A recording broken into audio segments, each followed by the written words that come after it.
There are many stories told by and about the men who went underground. But we must never forget these men were surrounded by communities that supported them for many years. The most obvious, of course, were their wives, mothers, and children. But there were also the doctors and nurses who looked after them when they were injured.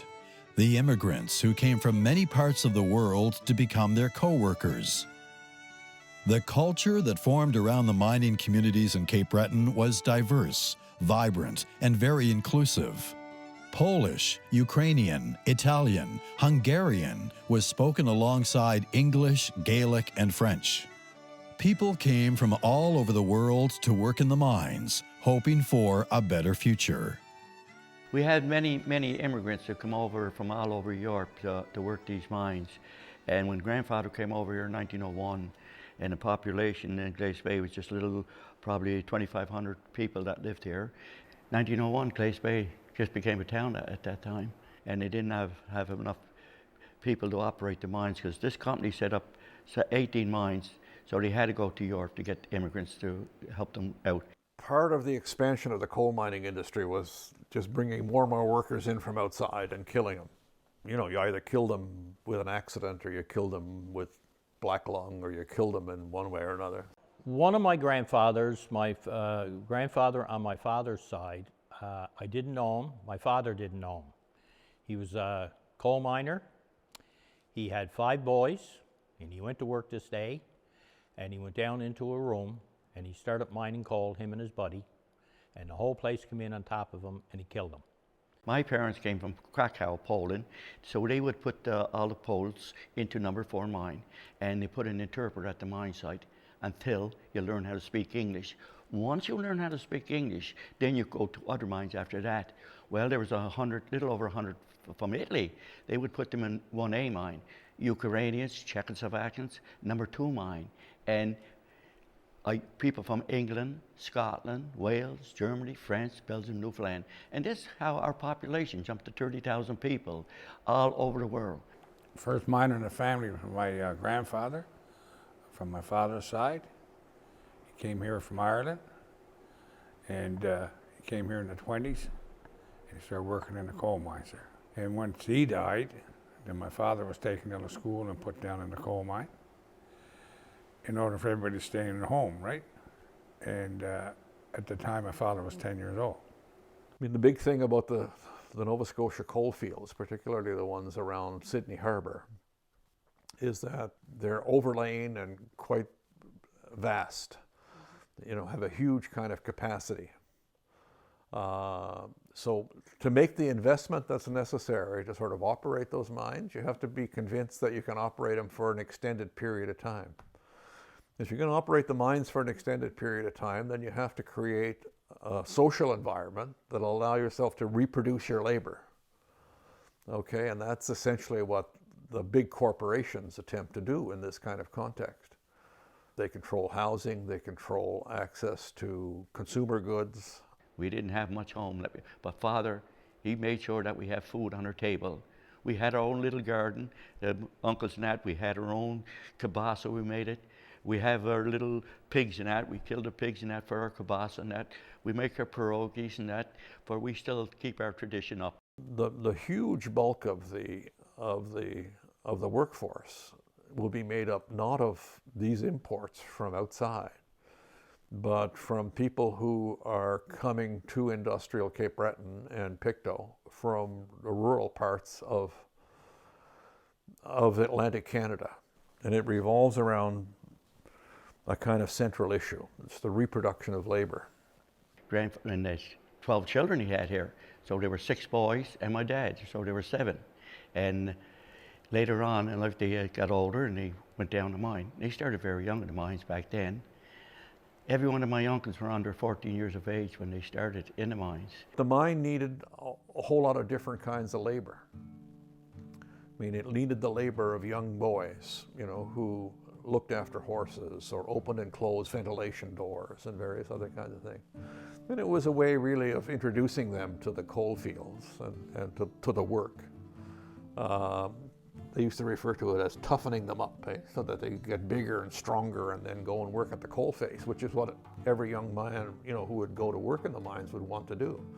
It's hard to imagine 9-year-old boys going into the mine, their childhood ending abruptly in the darkness of the deeps, and their mothers pacing the floor, praying that their sons and husbands would come back home safely.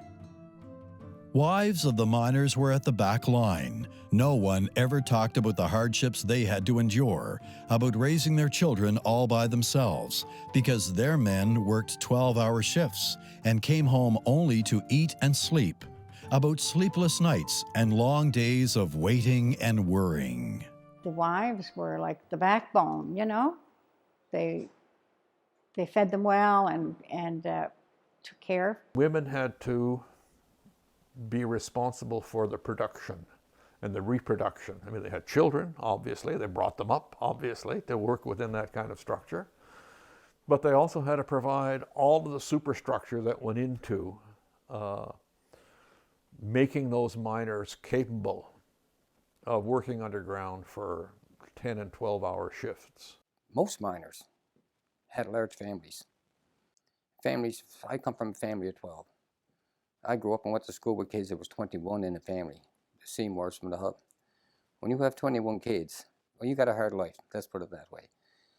Your morning would start at 5 o'clock in the morning. To get up and put the fire on. The woman always got up first to put the fire on to get her man ready to go to work. And once he was gone to work, she would work until it was time to go to bed at 9 o'clock. There was no stopping from my mother or anybody else at the time. You just moved on from one thing to another.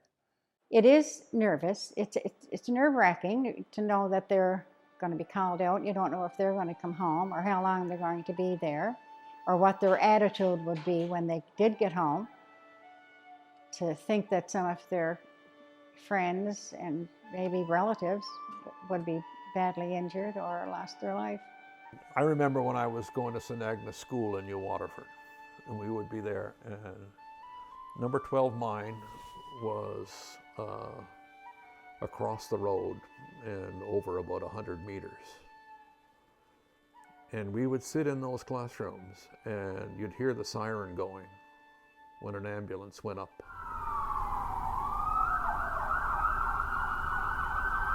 And if your father was in the mine that day, you worried about it till you got home and found out that he wasn't the one who got carried away. Sometimes you'd be in school and the knock would come on the door and one of the teachers would come to the door and they'd say, I want to see so-and-so. And that little kid would go out. The kid would be gone all day. And then finally you would hear the reason why the kid was called out and he never come back because his father got killed. And that'd be hard to take. You went to work by a whistle. Every colliery had a whistle.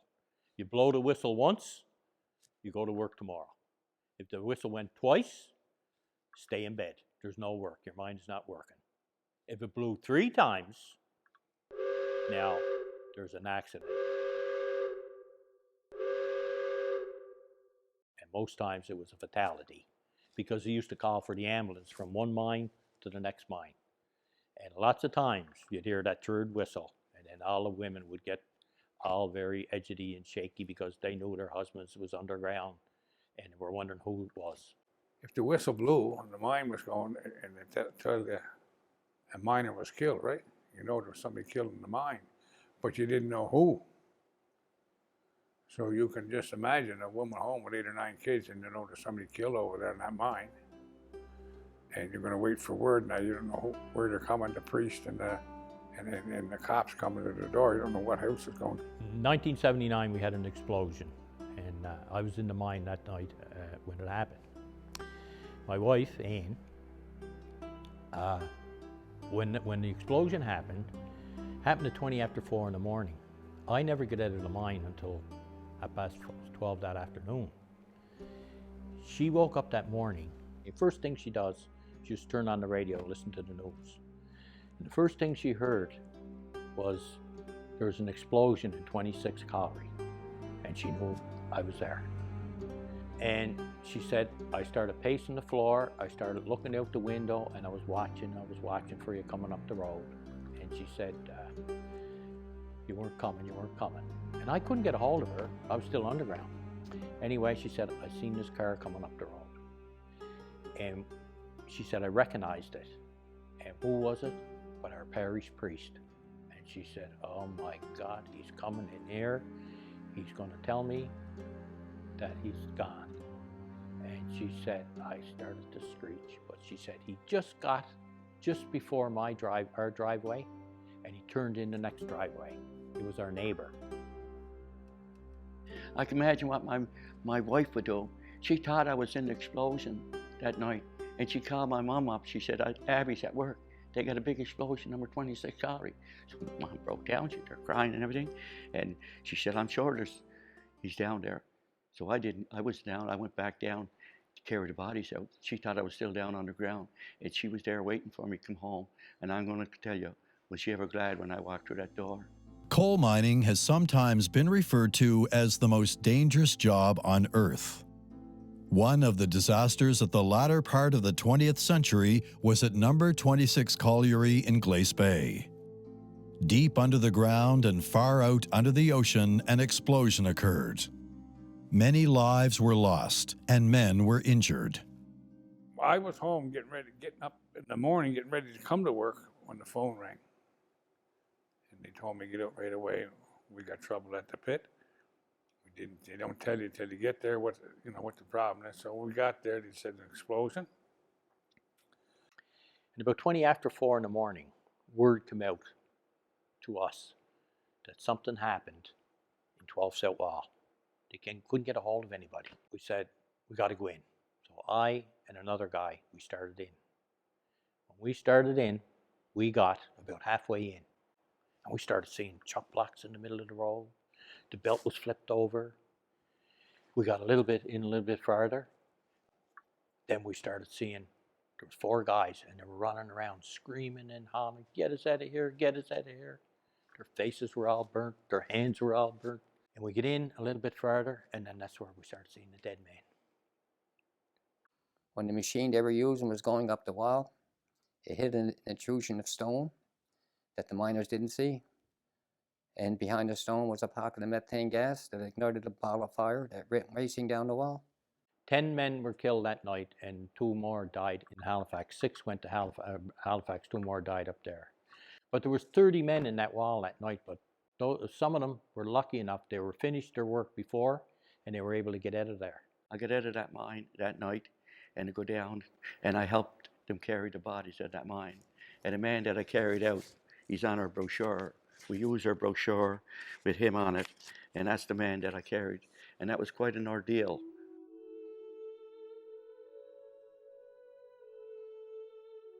That explosion in 26, I worked with all those men on that wall. I was a part of the team.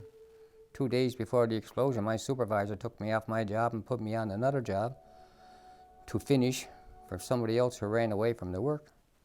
And while I was doing that, I got hurt. I didn't go to work the next night or the night after that, and that's when the explosion happened. I thank my supervisor for taking me off my job and put me somewhere else. If he hadn't have, I would have been there with those boys.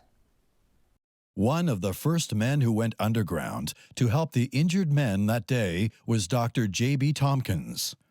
Whether the disaster involved many men or one, he was always there for the miners of the Glace Bay region over many years. In fact, the miners honored him with the nickname Doctor of the Deeps and gave him his own hangar in the wash house of number 26 Colliery. J.B. Tompkins comes from the town that I come from, the town of Dominion. He was a very young doctor when he started. He had over 5,000 patients. The man would never turn anybody down, whether you had money or not. He never turned you down, and he looked after you. And the morning of the big explosion in '79, he got a call around 4:30 in the morning, shortly after the explosion, and he was right down at the pit bottom with all the men. Doctor, at the time that I am aware of, that ever entered a mine to attend an injured man in the mine. I can't say he wasn't afraid, but it never stopped him. Nothing ever stopped him. The comfort of knowing that he is there beside you, and he's riding out of the rake with you, comforting you, telling you you're going to be all right. I said, you have an awful lot of nicknames. There's Dr. James, there's Dr. JB, there's JB, there's Dr. Tompkins, and there's Doctor of the Deeps. I said, now, which do you like the best? And without hesitation, he said, the doctor of the deeps. I said, well, Daddy, you were good to the men. No, Ann, the men were good to me. And that's how he felt. I do remember this miner coming up to me and saying, and I thought it was just so touching. He said, Ann, a light went out in Gardner and Dominion the day your father died. Many more lights that shined for decades in industrial Cape Breton are going down, and with them disappear the stories of that era. The Cape Breton Miners Museum was built by the miners and the community in 1967 to preserve that history. The stories of the miners, their families, and all the people who supported them will live on as long as the museum exists.